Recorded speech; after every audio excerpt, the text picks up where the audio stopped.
Hi, my name is Rita Poussaint Nethersole, and for the last 26 years, I've been a volunteer here at Franklin Park Zoo.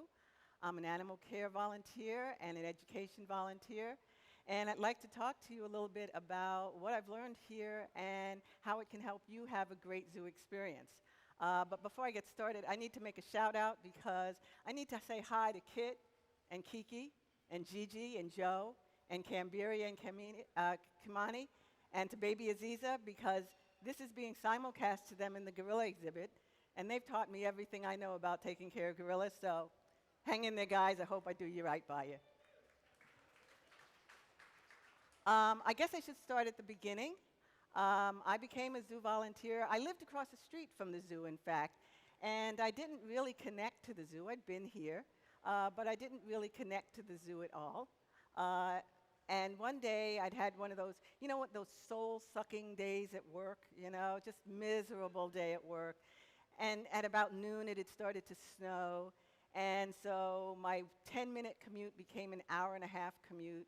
And I came home in the snowstorm, and I pulled up in front of my house, and I looked to the left, and there in the snowstorm were the greavy zebras, prancing and dancing and jumping and playing with such abandon, and it was so beautiful. I stood in the middle of Blue Hill Avenue in a snowstorm and watched them until the keeper brought them inside.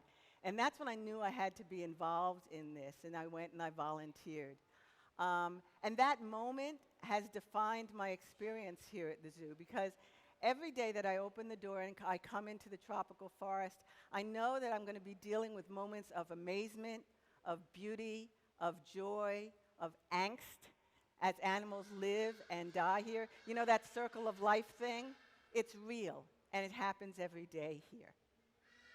So when I was thinking about doing this speech, I thought maybe I should name it, Please Don't Bang on the Glass, because that's what I have to say about 50 times every day at the zoo. I've learned to say it in 5 different languages.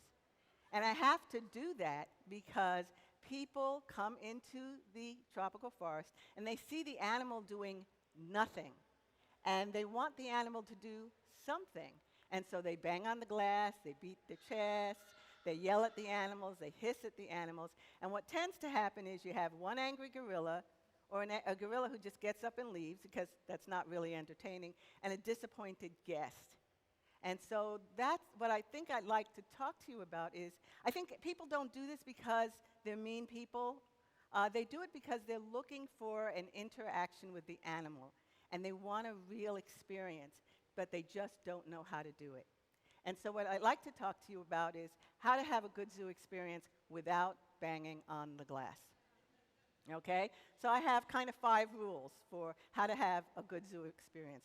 The first one, give it time. Do not try to get through the entire zoo in 90 minutes flat. Life is stressful enough. The zoo does not need to be another source of stress. So take your time. I can't tell you how many times I've sat in front of an exhibit and I've listened to people say, I could sit here all day and watch these animals. And then they get up and leave, not even seeing the contradiction between what they said and what they did. So don't be that person. Come early, stay late. Plan on coming back. You don't have to do the zoo in one day. And the path doesn't only go one direction. You can go this way. You can come back the other way. You can do that. But one of the best ways to have a great time at the zoo is to give it time for the animal to be curious about you, and even come to the point that they come to recognize you. My second point is sort of related to that, which is come to the zoo anytime. I mean, not at 2 in the morning, but anytime during the seasons. Everybody comes to the zoo in the spring and the summer, and that's lovely. There's lovely things to do here at the zoo. But quite often, if you come in the spring or summer, you wind up navigating crowds instead of having that interaction that you really want.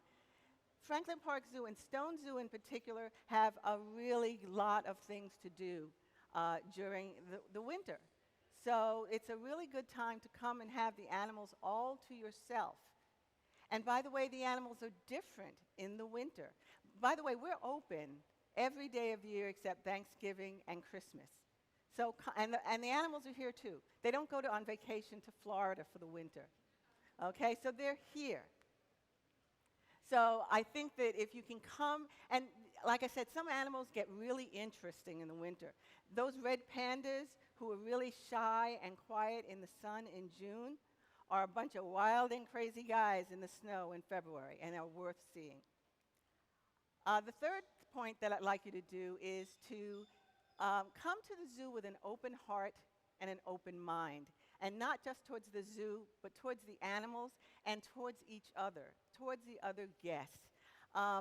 You know, I think that we all have expectations. We all have animals we like. We had to have animals we don't like. But what we're here to do is to expose you to just about everything that's out there. And that's important because I had expectations too. The first animal that I ever worked with at the zoo was the Madagascar hissing cockroach. Okay? I don't know if you've ever seen a Madagascar hissing cockroach, but it's a 4-inch cockroach with a hiss and a really bad attitude. Okay? And that was almost the end of my volunteer experience right there, especially when I was sent in to feed them for the first time, and I stuck my hand in the enclosure, and they collectively hissed at me. And I jumped off the ledge and ran down the hall and out the building. Okay, it took me years to live that down. But you know, after a while, curiosity conquers your fear. And I began to kind of appreciate the Madagascar hissing cockroaches and their role in the jungle. And I've come to appreciate invertebrates. Now, there's no happy ending. I don't fall in love with the Madagascar hissing cockroaches at the end. But one of my favorite animals at the zoo is an invertebrate that's at the beginning of the tropical forest that most people go by, the very adorable giant African millipedes. So if you get a chance, go see them. Granted, my idea of what's adorable has changed over the years. Okay? And the zoo is a really important institution in what is a predominantly African American and Latino and immigrant community. And as a woman of color who lives in this community, I feel a special responsibility to show people, to be an example of who is doing this kind of work, not just at the zoo, but around the world. We all know about Jane Goodall and Jack Hanna, and they are my personal heroes. But there are other people around the world who are doing this work. One of them is Madhav Subramanian, who is a young boy from Mumbai, who at the age of 12 got his friends together and created an organization called Kids for Tigers. Another one is Renee Longo, who is a biologist out of the Congo, who is taking on the practices of logging and mining and farming in the Democratic Republic of the Congo that is impacting negatively the habitat of gorillas. And by the way, that's not just the habitat of the gorillas, it's also the ancestral homeland of the pygmy people of the Congo. So what happens to the animals happens to us as well.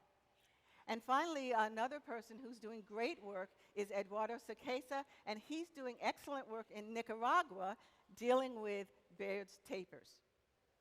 So what I'd like you to do is, I said again, come to the zoo with an open mind and an open heart, and be prepared to fall in love with an animal you never heard of before. My fourth point tip for having a good time in the zoo is look up. I mean, seriously, look up. Everything at the zoo is not at eye level. Some of the best things you'll see at the zoo are up there. We have 2 species of bats, and we have about 20 different birds that fly around the tropical forest. And a lot of people zip through this building and never know that they're there. Up there are battles for territory. There are eggs being laid, chicks being fledged. There's drama going on up there. You just have to look up there and find it. And at the zoo, we have another more practical reason for encouraging you to look up. Here at the zoo, we say, birds poop every 15 minutes. How long have you been standing there? My 5th point is about talking to us. And for this point, I kind of have talk about the people that I work with here. So if I get a little emotional, forgive me, because I work with some of the most talented, educated, brilliant, compassionate, hardworking, and downright hilarious people. And those are the zookeepers here in the tropical forest and at Franklin Park Zoo. And they are a secret for having a great experience at the zoo. Survey after survey at zoos all around the world say that the thing that makes a normal, everyday zoo trip go from ordinary to extraordinary is having someone who can explain or interpret what you're seeing. And that's what zookeepers can do. And that's what volunteers can do for you at the zoo. Like I said, I think that what people really want is an opportunity to understand not just a canned, scripted interaction. What people want is something that is spontaneous, in the moment, and that responds to what you're seeing right in front of you at that moment. And that's what zookeepers can do. And zookeepers, they not only know about a lot of animals and about this particular species, they know about that particular animal. And what they can add to your visit is the emotional dimension that you might not get from all of the pictures and all of the graphics that you see around the zoo. So there it is. Those are my 5 tips. Give it time. Come any time of the year. Number 3 is to come with an open mind and an open heart. Number 4 is to look up. And 5 is to talk to us because we love talking to you about our animals. So I hope that you'll take this information and that you'll go through our zoo today and in the future and any other zoo that you go to, and that it will enhance your zoo experience. Thank you. And by the way, don't bang on the glass.